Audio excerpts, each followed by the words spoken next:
নমস্কার, স্টক টকে আপনাদের সবাইকে স্বাগত জানাই। আজকে শেয়ারটা হচ্ছে টাটা স্টিল। এই শেয়ারটা নিয়ে আপনাদের সাথে আলোচনা করতে চাই এই কারণে, তার আগে আপনাকে একটুখানি দেখিয়ে দিই আমি এই শেয়ারটা কী করে। সেটা নতুন করে কিছু বলার নেই। এর মার্কেট ক্যাপটা দেখুন 1,72,248 কোটি টাকা, যেটা কারেন্ট প্রাইস যাচ্ছে 138, 185 এটা হাইয়েস্ট গেছিলো এবং 124 হচ্ছে লো। তাহলে এই শেয়ারটার স্টক পি আছে 56.5 আর বুক ভ্যালু দেখুন 72.2।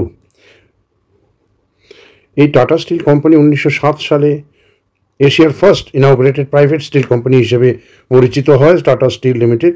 এই কোম্পানি আস্তে আস্তে তাদের বিজনেস বাড়াচ্ছে, ডোমেস্টিক টার্গেট এদের অনেকটা ক্যাপাসিটি বাড়াচ্ছে, যেগুলো আপনারা জানেন। এখন যেটা আমার বলার, যে উদ্দেশ্যে আমি এই ভিডিওটা করতে যাচ্ছি, সেটা হচ্ছে আজকের ডেটে আপনাকে দেখতে হচ্ছে 138। এই টাটা স্টিল হাইয়েস্ট উঠে গেছিলো 185। যখন এই টাটা স্টিল কমে ছিল, মানে 124, 110, মানে এর আগেও, এক বছর আগেও, তখন কিন্তু কেউ গায়ে লাগায়নি। ঠিক আছে, আরও যদি কমে। এর জন্য বারবার আমি আপনাদেরকে বলি ছোট অ্যামাউন্ট, ছোট অ্যামাউন্ট। বড় অ্যামাউন্ট আপনি যদি দেন তাহলে কিন্তু আপনার টাকা শেষ হয়ে যাবে।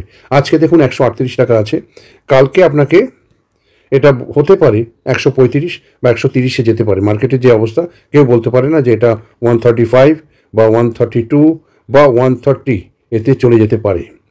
তখন কি করবেন? আপনার টাকা নিয়ে আপনি করতে পারবেন না। তাই আপনার পুরো টাকা না ঢেলে, যেমন পুরো টাকা একটা শেয়ারের মধ্যে আপনারা ইনভেস্ট করবেন না, ঠিক সেইভাবেই পুরো টাকা হঠাৎ করে একটু কমলেও তো পুরোটাই ঢেলে দিলেন, এটা কখনোই হওয়া উচিত নয়। আপনাদেরকে আস্তে আস্তে শেয়ারটাকে বুঝতে হবে, শেয়ারের ফান্ডামেন্টালগুলো দেখতে হবে, কোম্পানির বাজার কীরকম যাচ্ছে, গ্লোবাল মার্কেট কীরকম যাচ্ছে, ইন ফিউচারে কী হতে পারে। সেই জন্য অল্প করে হাতে টাকা রেখে আপনাকে ইনভেস্ট করতে হবে। এখন 138 আছে। আপনার যদি ক্যাপাসিটি থাকে, আপনার ক্যাপাসিটি 10%, 20%, ক্যাপাসিটি যদি খুব হাই হয় 100টা নিন, ক্যাপাসিটি লো হলে 10টা নিন, বা ক্যাপাসিটি আরও লো হলে 1টা নিন, 2টো নিন, 3টে নিন। এইভাবে আপনাকে বাড়াতে হবে। আপনি যদি হট করে অনেকগুলো শেয়ার একবারে হট করে আপনি কী করলেন, একবারে 100টা, বা আপনি কী করলেন একবারে 1000টা, আপনার পুরো টাকা যেটা আছে সেই টাকাটাকে পুরোটাই আপনি শেষ করে ফেললেন। এবার 100% শেষ করে ফেললেন। এবার শেয়ারটা যখন নিচে নামবে, ধরুন 120-তে নামতে পারে, 110-এ নামতে পারে, 105-এ নামতে পারে। মার্কেটের অবস্থা কিছুই বলা যায় না। আজকে যুদ্ধ চলছে, ইসরায়েল, ইরান, ওইদিকে রাশিয়া ইনভলভ, ইউক্রেন ইনভলভ। তো যখন তখন শেয়ার মার্কেটে অনেক ফল করতে পারে। তাই আপনার উচিত অল্প করে কেনা, অল্প মানে আমার ক্যাপাসিটি অনুযায়ী 10%, 15% আপনি কিনলাম। কালকে আমি দেখি না শেয়ারটা কোথায় যাচ্ছে।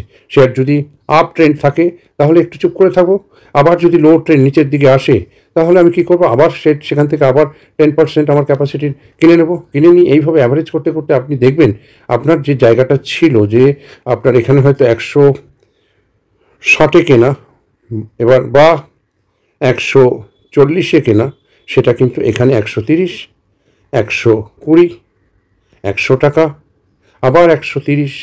এইভাবে যদি আপনি অ্যাভারেজ করেন, আপনার পুরোপুরিভাবে আপনি দেখবেন আপনি কততে গিয়ে দাঁড়াচ্ছেন, 110 বা 108 বা 105। বুঝতে পেরেছেন? তাই এইভাবে আপনাকে মার্কেটে থাকতে হবে। মার্কেটটাকে তো আপনাকে সাস্টেন করতে হবে। এই নয় যে আপনি হঠাৎ করে কমলো, আপনি পুরো টাকাই লাগিয়ে দিলেন, তারপরে আর টাকা নেই, মাথায় হাত দিয়ে বসে থাকলেন। It will never happen. আপনাকে মার্কেটটা বুঝতে হবে, দেখতে হবে। আপনাকে স্যাটিসফাইড হতে হবে কিসে? আপনাকে মার্কেটে স্যাটিসফাইড হতে হবে যখন কোম্পানি বা মার্কেট ডাউন ট্রেন্ড, তখন আপনাকে আনন্দ নিতে হবে, কারণ আপনি এখানে ইনভেস্ট করতে পারবেন। আপনি যদি দেখেন সবসময় মার্কেট ওপর দিকে যাচ্ছে, আপনি লং টার্ম ইনভেস্টর, আপনি কিনবেন কোথায়, বাইটা করবেন কোথায়? বাই করার কোনো রাস্তা নেই। তাই আপনাকে সবসময় মানসিকভাবে তৈরি থাকতে হবে মার্কেট যেন মাঝে মাঝেই নাবে, মানে এরকম উঠলেও নিচে নামলে আপনি বাই করতে পারবেন এখান থেকে, আবার উঠলেও আবার যেন নিচে নামে, তাহলে আবার বাই করতে পারবেন। তো এই বাই টেন্ডেন্সিটা যদি থাকে, একটা সময় আপনি যদি কোনো শেয়ার আপনি যদি 10 বছর হোল্ড করেন, তাহলে সেই শেয়ারে আপনি কত টাকা পাবেন আপনার ইয়াত্তার বাইরে। অনেক সময় কি হয়, ডাবলের বেশি হয়ে যায়। মানে আপনি যদি 10,000 টাকা লাগান, 10,000, আফটার 10 years এটা হয়ে যেতে পারে, along with year dividend, split, bonus দিয়ে সেটা আপনার হয়ে যেতে পারে আপনার প্রায় 50,000 মিনিমাম টু 70,000। এটা 1,00,000ও হয়ে যেতে পারে। বুঝতে পেরেছেন? তাই 10,000 টাকা লাগিয়ে এটা 1 বছরে 1,00,000 টাকা, 10 বছরে 1,00,000 টাকা হয়ে যেতে পারে, যদি আপনি ঠিকঠাক মতো আপনি ইনভেস্ট করেন। Investment should be in a proper way. আপনি যদি ইনভেস্ট ঠিকঠাক মতো না করেন, তাহলে কিন্তু আপনার এটা হবে না।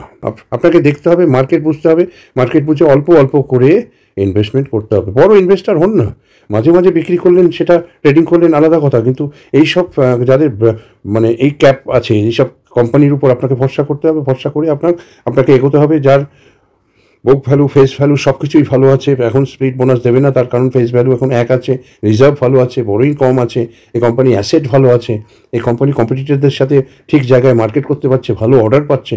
তাই আপনাকে এই জিনিসগুলো দেখে ওভারঅলভাবে আপনাকে এই কোয়ার্টার টু কোয়ার্টারে আপনার কখনো বাড়ছে, কখনো কিন্তু একটা সাস্টেন প্রফিট হচ্ছে, কোম্পানির কাজ হচ্ছে, কোম্পানি অর্ডার পাচ্ছে, কোম্পানি তার বিস্তার করছে তার কাজে। তো সেই ক্ষেত্রে আপনাকে কিন্তু এইসব জিনিস মাথায় চিন্তা রাখতে হবে যে এই ধরনের কোম্পানিতে যদি আমি হিউজ অ্যামাউন্ট অফ প্রফিট রাখতে চাই, তাহলে আমার যে কারেন্ট প্রাইস আমি কিনে রেখেছি তার থেকে আমাকে আরও কমাতে হবে। এগুলো যদি আপনি অভ্যেস করেন, এই ইউ প্যাটার্ন যেটা বলে দিয়েছি, সেই ইউ প্যাটার্নে যদি আপনি অভ্যেস করেন, তাহলে প্রচুর পয়সা উপার্জন করতে পারবেন। ধৈর্য রাখতে হবে, স্টাডি করতে হবে, সজাগ থাকতে হবে। এর আমরা আরেকটা কোম্পানি সম্বন্ধে আলোচনা করব, সেটার নাম হচ্ছে Indian renewable energy development agency limited, IREDA. IREDA সম্বন্ধে এই জন্য বলতে চাই, ঠিক একই কেস দেখুন। এই কোম্পানিটা হচ্ছে একটা লিমিটেড ফার্ম, এর গভর্নমেন্ট অফ ইন্ডিয়া এটার মালিকানা নিয়ে থাকে। আর কোম্পানি কিন্তু পাবলিক ফিনান্সিয়াল ইনস্টিটিউশন এবং নন ডিপোজিট এই এনবিএফসির সাথে এবং আরবিআইয়ের সাথে যুক্ত আছে। এই কোম্পানি কিন্তু রিনিউয়েবল সোর্সেস অফ এনার্জি এবং ফিনান্সিয়াল অ্যাসিস্ট্যান্স, এনার্জি এফিসিয়েন্ট এবং এইসব প্রজেক্টের উপর কাজ করে। Ministry of new and renewable energy এদের সাথে বা এদের আন্ডারে ফিনান্সিয়াল অ্যাসিস্ট করে, এনার্জি এফিসিয়েন্সির উপরে কাজ করে। এরা রিনিউয়েবল সোর্সেস অফ এনার্জি তার উপরে কাজ করে, ফিনান্সিয়াল সাপোর্ট দেয়। আর গভর্নমেন্ট অফ ইন্ডিয়া ইরেডাকে একটা নবরত্ন স্ট্যাটাস দিয়েছে। তাহলে বুঝতে পারছেন কোম্পানিটা কত বড়। আরবিআই ক্লাসিফাইড কোম্পানি, আর এটা একটা ইনফ্রাস্ট্রাকচার ফিনান্সিয়াল কোম্পানি। তো এই কোম্পানিটার উপর ভরসা করা যেতে পারে। আপনারা নিজেরা একটু দেখে নেবেন বা ফোকাস করতে পারেন এই কোম্পানির উপরে, ঠিক আছে? এটা একটা financial institution, basically public financial institution, government ইন্ডিয়ার সাপোর্টে আছে, গভর্নমেন্ট ইন্ডিয়ার আন্ডারে। এবং একটা কোম্পানি যে রিনিউয়েবল রিসোর্স অফ এনার্জি নিয়ে কাজ করছে with the support of the government, along with যে কাজটা এরা করছে ফিনান্সিয়াল অ্যাসিস্ট্যান্স। এই কোম্পানির কিন্তু ভবিষ্যৎ প্রচুর ভালো হতে চলেছে। এবং এটার দেখুন একই অবস্থা, এর মার্কেট ক্যাপ আছে 51,030 কোটি টাকা। এর এখন বর্তমান প্রাইস হচ্ছে 190। হাইয়েস্ট কত গেছিল দেখুন, 310, লো ছিল 50। মানে 1 বছরের মধ্যে একটা আপ ট্রেন্ড কতটা উপরে উঠেছে। আপ ডাউন হয়েছে, কিন্তু এর আপ ট্রেন্ডটা দেখুন 50 টাকা থেকে মানে 6 গুণেরও বেশি টাকায় দিতে পেরেছে। এর বুক ভ্যালু হচ্ছে 34.7, এটা একটু কম আছে। ডিভিডেন্ড এখনও কোম্পানি স্টার্ট করেনি। এর আরওই আছে 17.3, যেটা অ্যাভারেজের ওপর ভালো। আরওসি আরেকটু ওপরে উঠলে ভালো হতো। এবং কোম্পানি স্প্লিট বোনাস দেওয়ার চিন্তাভাবনা করতে পারে, তার কারণ হচ্ছে ফেস ভ্যালু 10 টাকা আছে। এবার আপনাদেরকে বলি, এই কোম্পানি যখন 50 টাকা ছিল, তখন মানুষে ভাবছিল যে এই কোম্পানিতে ইনভেস্ট করব, রিটার্ন তো জিরো হবে। কারণ হচ্ছে একটা ফিনান্সিয়াল কোম্পানি কতদিন কি থাকবে না থাকবে, তো 50 টাকা আর একটু বাড়ুক, দেখি কোম্পানি বাড়ে কি না, সেটা মানুষ কিন্তু অপেক্ষা করছিল, যেটা মার্কেট ট্রেন্ডে বোঝা যাচ্ছে। কারণ ভলিউম অফ পারচেজ যখন বাড়ে তখন কোম্পানির দাম বাড়ে। এফআইআই ইনভেস্টমেন্ট যখন ফরেন ইনভেস্টমেন্ট হয় তখন কোম্পানির দাম বাড়ে। এফআইআই ডোমেস্টিক পাবলিক রিটেল এরা বিক্রি করলে কোম্পানির দাম কমে যায়। তাই এখানে দেখা যাচ্ছে যে 310 টাকা হাইয়েস্ট উঠেছে। এই যখন কোম্পানি 200 উঠে গেছিলো, তখন মানুষ ভেবেছিল যে 200 একটু বেশি হয়ে যাচ্ছে, এটা যখন 150 হবে তখন আমরা কিনবো। তো সেই টাকাটা তারা রেখে দিয়েছিল, বা টাকাটা নিয়ে তারা আর বেশি নাড়াচাড়া করেনি। কিন্তু এই কোম্পানি যখন দেখা গেলো 310-এ, তখন সবাই মাথায় হাত দিয়েছে যে 310 এটা যদি এখন 200-তে আসে তাহলে আমরা আবার কিনে নেব। তবে এই হচ্ছে মানুষের মেন্টালিটি। এই মেন্টালিটি থেকে যতক্ষণ এই মেন্টালিটি থেকে যতক্ষণ না বেরিয়ে আসতে পারবে ততক্ষণ কিন্তু খুব মুশকিল। এই এখন দেখুন এই কোম্পানির প্রাইসটা পাওয়া যাচ্ছে 190-তে। এবার কিছু মানুষ আছে তারা কী করবে, একসাথে যত টাকা আছে পুরো টাকা এখানে পুরো টাকা ইনভেস্ট করে দেবে এই ইয়েতে, ইরেডাতে। এই ইরেডাতে পুরো টাকা ইনভেস্ট করে দিল। দেওয়ার পরে দেখা গেল এই যে 190 মার্কেটের অবস্থা কেউ জানে, আর কালকে হয়তো এমন হতে পারে এটা 170-তে নামতে পারে। তখন আপনার কাছে টাকা কোথায়? তখন আপনার কাছে where is the money to buy the stock? আপনার কাছে মানি নেই, টাকা নেই। আপনি কি করবেন? ধার করবেন? কখনোই নয়।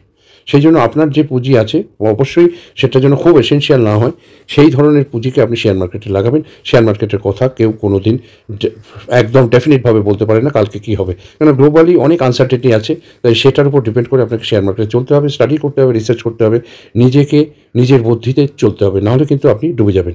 তাহলে এই ধরনের ক্ষেত্রে আবার যদি পরামর্শ নেন তাহলে আপনার কী করা উচিত সেটা আমি আপনাদেরকে বলে যেতে পারি। যদি এই শেয়ারটা আপনারা ফোকাস করেন বা ফোকাস করতে চান তবেই, তাহলে আপনাদের কী করা উচিত, এখন 190-তে আছে, ধরুন আপনার 200 টাকা কি 250 টাকায় কেনা আছে, আপনি কী করবেন, এখানে একটা সেই পুরোনো ফর্মুলা, এখানে 190-তে কিনলেন, আবার দেখলেন যে এটা 190 আছে, আবার কিনলেন, আবার কিছুদিন বাদে দেখলেন এটা 185, হয়তো এর মাঝখানে হয়তো মার্কেট উঠতে পারে, হয়তো 200 হতে পারে। যদি 200 হয়ে যায় তখন থেমে থাকলেন, আবার এখানে নেমে গেল হয়তো 175, আপনি আবার কিনলেন। এইভাবে আপনি কী করবেন, আপনার অ্যাভারেজ কিন্তু গিয়ে দাঁড়াবে ওই 200 টাকা আপনার কেনা আছে সেটা গিয়ে দাঁড়াবে 160 অর 150, সেটা মাথায় রাখবেন। বুঝতে পেরেছেন? এইভাবে কিন্তু এই কোম্পানির উপরে আপনারা ইনভেস্ট করতে পারেন বা ফোকাস করতে পারেন। কোম্পানির 1 বছরের চার্ট প্যাটার্নটা দেখুন, এখানে যেটা দিয়েছে 60 টাকা, আরও কম ছিল, আবার 60 টাকা, তারপরে দেখুন ফেব্রুয়ারিতে গিয়ে দাঁড়ালো 179.60, আবার 158। কত ভলিটিলিটি, আপস অ্যান্ড ডাউন দেখেছেন, নাপছে উঠছে, নাপছে উঠছে, নাপছে উঠছে। হ্যাঁ, কোম্পানি দেখুন কোথায় উঠে গেছিলো, এখানে কোথায় উঠে গেছে 266 টাকা। কিন্তু এই যে মার্কেটটা এই ধরাটাই হচ্ছে সবথেকে বড় ব্যাপার। যখন উঠবে তখন আমি সেল করব, যদি আপনি শর্ট টার্ম ট্রেডার হন। যখন কমবে তখন বাই করব। আর যদি আপনি মনে করেন যে না, আমি এটা একটা খুব ভালো স্টক যেখানে আমি ফোকাস করেছি সেটা লং টার্মে যাব, তাহলে আপনাকে অপেক্ষা করতে হবে যে কখন কোম্পানি কমে বিক্রি হচ্ছে, কিনতে পারবো, সেই তাকটায় থাকতে হবে। এই রেজিস্ট্যান্সগুলো দেখতে হবে, সেখানে হিউজ অ্যামাউন্ট ইনভেস্টমেন্ট করতে হবে। রেজিস্ট্যান্স ছিল 178, এখানে দেখুন রেজিস্ট্যান্স চলে এসছে 189, আরও কম। এই যে রেজিস্ট্যান্সগুলো রেখেছে না, এই রেজিস্ট্যান্সগুলোকে দেখতে হয়, ধরতে হয়। তো সেটার উপর ডিপেন্ড করে আপনাদেরকে এগোতে হয় যে কোম্পানি কোন জায়গাটায় গিয়ে ম্যাক্সিমাম থামছে, সেখানে আপনি একটা অ্যামাউন্ট ইনভেস্ট করলেন। বুঝতে পেরেছেন? এবার আমরা কোম্পানির কিন্তু একটা এক্সপেকটেশন আছে ভালো কোয়ার্টার দেওয়ার, আর গুড প্রফিট গ্রোথ আছে এই কোম্পানির। আর যেটা আমরা বলি যে ট্রেডিংয়ে মানে বুক ভ্যালুটা কম আছে, যেটা আপনাদেরকে আগের চার্টে দেখে বলে দিলাম। আর এই কোম্পানি একই ছাতার তলায় আইআরএফসি আছে, power finance corporation, rural electrical corporation, দেখুন আরইসি, ইন্ডিয়ান ইরেডা যেটা নিয়ে কথা বলছি এখন, IFCI, road finance corporation, Gujarat state finance, এই ধরনের নানা ধরনের কোম্পানি একই ছাতার তলায় কাজ করে যাচ্ছে। এবার আমরা একটু কোম্পানির কোয়ার্টার টু কোয়ার্টার রেজাল্টটা একটু দেখে দিই। 22 সালে দেখুন, 22 সালে রেভিনিউ দেখুন 869 crore, আর এক্সপেন্স আছে 105, প্রফিট আছে 240। এই প্রফিটগুলো দেখুন বাড়তে রেভিনিউ বেড়েছে অল্প অল্প করে, দেখুন বাড়ছে 253, 177 ছিল, 143 ছিল, 13 সেটা 1391, 1510, 1630। সেইভাবেই দেখুন এদের প্রফিট মার্জিনটাও, ফিনান্সিং যে প্রফিট মার্জিন 394, তবে 387, মাঝখানে একটু বেড়েছিল, আবার 484, আবার 468। তো একটা রেশিওর মধ্যেই কিন্তু এর প্রফিট অফ মার্জিনটা আছে। আমরা একটু কোম্পানি প্রমোটার হোল্ডিংটা দেখে নিই। দেখুন প্রমোটারটা 75%, এই রেশিওটাই কিন্তু এনারা মেনটেন করে এসছেন। ফরেন ইনভেস্টমেন্ট আমাদের আগে ছিল 1.88, একটু কমেছিল মার্চ 24-এ, সেটা 1.36, আবার দেখুন 2.70, আবার 2.02, তাহলে এটা একটা অ্যাভারেজের মধ্যে আছে। ডোমেস্টিক যেটা আছে 4.37, সেটা 0.494 এসে গেছে ডোমেস্টিক। তার মানে ফরেন ইনভেস্টমেন্ট অনেক কিছু বাই করলেই ডোমেস্টিক থেকে কমেছে। পাবলিকে দেখুন 18-22, পাবলিকও কিন্তু অনেকের পাবলিকের ভলিউমও কিন্তু বেড়েছে, ঠিক আছে। দেখুন 13-21, 22 লাখ, সেখান থেকে 26 লাখ। তো ওভারঅল কোম্পানির উপর আপনারা ফোকাস করতে পারেন, তার কারণ এবং এখন যে কোম্পানির যে ট্রেন্ড আছে সেখানে আপনারা ইনভেস্ট করতে পারেন, সেটা আপনারা বুঝে নেবেন, কোনো রেকমেন্ডেশন নেই। এবং এর সাথে সাথে একটা জিনিস খেয়াল রাখবেন যে কোম্পানি একসাথে একবারে পুরো টাকা কখনোই ইনভেস্ট করবেন না, তাহলে কিন্তু কেন কালকে কী হবে গ্লোবালি কেউ বলতে পারে না। কালকে হয়তো টাকা এই শেয়ার আরও নেমে যেতে পারে। অল্প ইনভেস্ট করুন অ্যাকর্ডিং টু ইয়োর ক্যাপাসিটি, করে এই শেয়ারটা থেকে প্রচুর পয়সা উপার্জন করুন। আশা করি ভিডিওটা আপনাদের ভালো লেগেছে। যদি ভালো লেগে থাকে লাইক, শেয়ার, কমেন্ট এবং সাবস্ক্রাইব অবশ্যই করবেন। ভালো থাকবেন, ধন্যবাদ।